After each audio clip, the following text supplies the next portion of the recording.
यहाँ पर तीन लाइन दिखाई गई है आपकी। फर्स्ट है आपकी y इक्वल टू एक्स, एक है y इक्वल टू 2x और एक है y इक्वल टू 1/2x। आइए देखते हैं इन तीनों का मतलब क्या है। नोट करो आप, y equal to a x plus b होती है हमारी लीनियर इक्वेशन, लेकिन इस कंडीशन में क्या है हमारा b इक्वल टू 0, तो y equal to a x के लिए हम कंडीशन चेक कर रहे हैं। तो y equal to a x always pass through the origin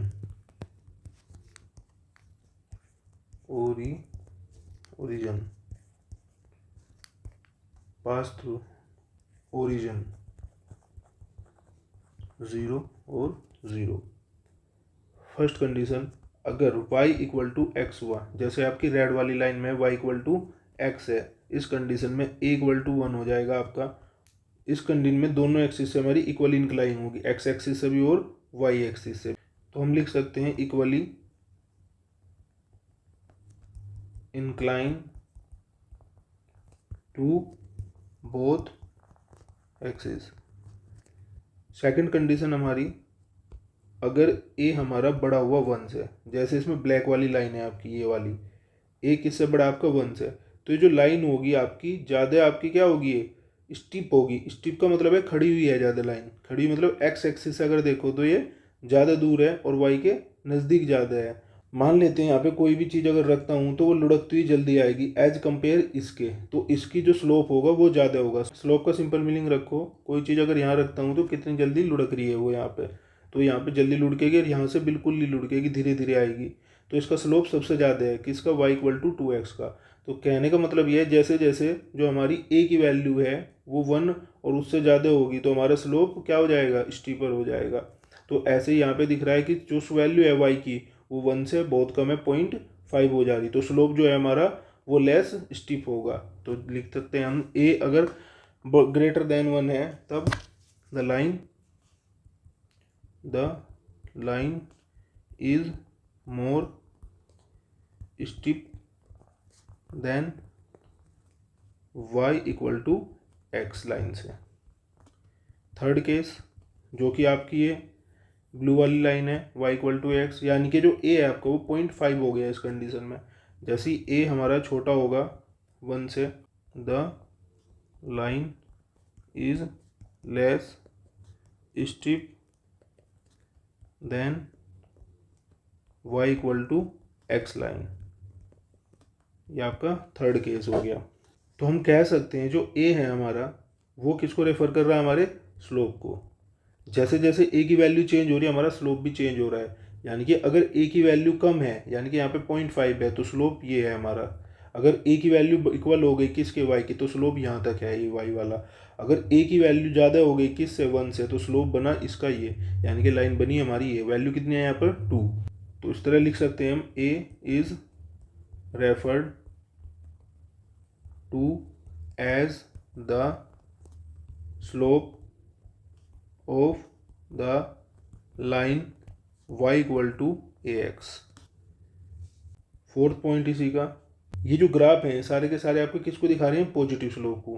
positive slope का मतलब है अगर आप इस लेफ्ट साइड से और राइट की तरफ जाओगे तो आपको ये जो स्लोप है आपको राइज होते दिखाई देंगे, लेफ्ट से राइट, इधर से इधर की तरफ जाने पे, इधर से इधर, तो नीचे से ऊपर की तरफ राइज होते हुए दिखाई देंगे। तो हम लिख सकते हैं पॉजिटिव स्लोप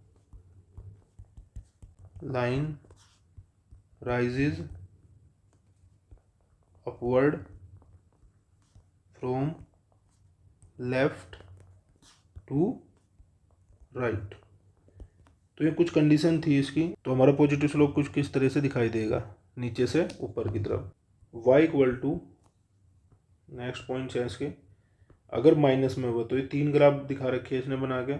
अब हमें बताना है y equal to minus a x के लिए, यानी कि निगेटिव हो अगर x, तो यहाँ पे b क्या है, यहाँ पे भी 0 है आपका, तो ये भी always pass through the origin, यानी कि भी हमेशा आपका 0 0 से पास होगा। अगर first condition y equal to minus x हुआ और ए इक्वल टू क्या होगा यहाँ पे 1। तो लाइन जो होगी इक्वली इंक्लाइन, सेम कंडीशन वही, incline to both axis. Second condition, अगर आपका जो ए है वो बड़ा हुआ 1 से, जो लाइन होगी the line is more steep than y equal to x line. Third condition, अगर a हमारा छोटा हुआ इससे तो the line is less steep than y equal to x line. तो ये वही सेम केस है जो ऊपर थे आपके, इसमें भी सेम रहने वाला है। अगर y इक्वल टू एक्स है तो ये दोनों एक्सिस से हमारा इक्वली इंक्लाइन है, लेकिन अगर y छोटा हुआ किससे 1 से, यहाँ 1/3 है, तो हमारा जो ग्राफ होगा वो लेस स्टीप होगा। इस कंडीशन में a कितना है आपका 1/3 है, इस कंडीशन में a कितना है 1 है, और इस कंडीशन में a कितना है आपका 3 है। मतलब ये आपका सबसे ज़्यादा क्या होगा स्टीप होगा, क्योंकि ये a क्या है आपका 1 से बहुत ज़्यादा है, और ये वाला a 1 के इक्वल है, दोनों से इक्वली इंक्लाइन होगा। a 1 से कम है तो ये लेस स्टीप होगा किससे, y इक्वल टू एक्स वाले ग्राफ से। तो आप देख भी सकते हो। अब इन तीनों को इसने एक जगह बना के दिखाया है, ये दिख रही कंडीशन आपको अलग अलग तीनों की। तो ये कैसा स्लोप हो गया हमारा, नेगेटिव स्लोप, नेगेटिव स्लोप। अगर इसमें line falls downward from left to right, अगर लेफ्ट से राइट की तरफ देखोगे तो जो लाइन है आपकी वो डाउनवर्ड तरफ शिफ्ट हो रही होगी। जैसे इसको ही देखते हैं आप, अगर ये लेफ्ट साइड है मेरी और ये राइट साइड है, तो अगर इस लाइन को देखूँ तो ये किधर की डाउन हो जा रही है, लेफ्ट में। अगर राइट की तरफ जाऊँ, इधर राइट है तो डाउनवर्ड शिफ्ट हो रही है, नीचे की तरफ जा रही है। तो ये हमारा कैसा स्लोप हुआ, नेगेटिव स्लोप हुआ। तो नेगेटिव स्लोप का हमारा जो ग्राफ दिखाई देगा कुछ इस तरीके से दिखाई देगा। तो ए इज ऑल्सो, या आप कह सकते हैं slope also represent the constant difference between consecutive terms of the sequence। कैसे, इसने एक एग्जांपल दिया आपका ऊपर, ये आपकी स्टेज 1 है, यहाँ पे एक ब्लॉक है, यहाँ स्टेज 2 है, यहाँ पे 3 ब्लॉक है, और यहाँ पे 5 और यहाँ पे 7 है। तो यहाँ पे एक सीक्वेंस बननी है 1 3 5 7, और यहाँ पे जो है ब्लॉक स्टेज, ये है आपके ब्लॉक्स, ये है स्टेज 1 2 3 और 4। तो ये स्टेज के साथ यानी कि नंबर के साथ, फर्स्ट सेकंड थर्ड के साथ इसका क्या रिलेशनशिप है।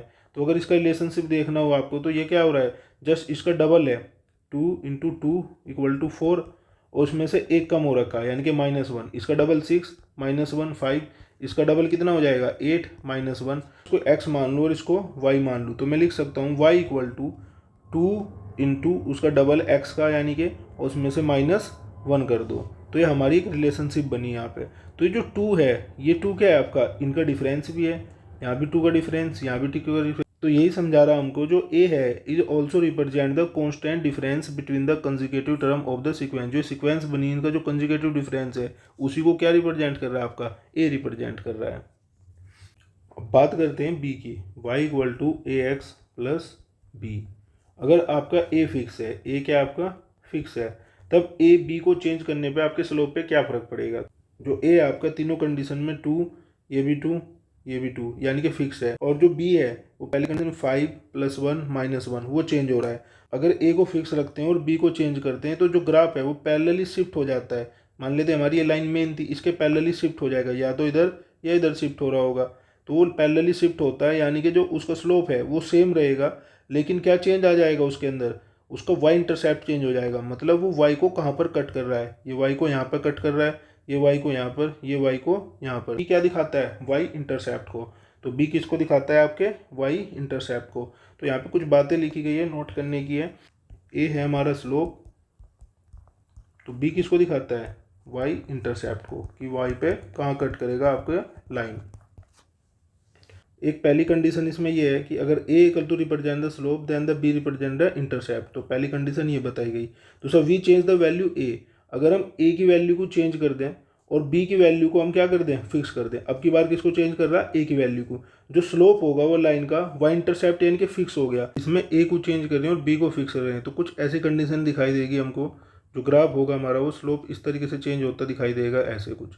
अगर हम बी की वैल्यू को फिक्स रखेंगे और ए की वैल्यू को चेंज करेंगे, यानी कि आपका जो पॉइंट होगा वो फिक्स दिखाई देगा, यानी कि इंटरसेप्ट जो होगा, यानी कि वी फिक्स है आपका, तो जहाँ पे कट कर रहा है वो सेम रहेगा, लेकिन स्लोप कम या ज़्यादा होता रहेगा क्योंकि हम ए को चेंज करेंगे। तो ये आपकी सेकंड कंडीशन बताई गई इसमें।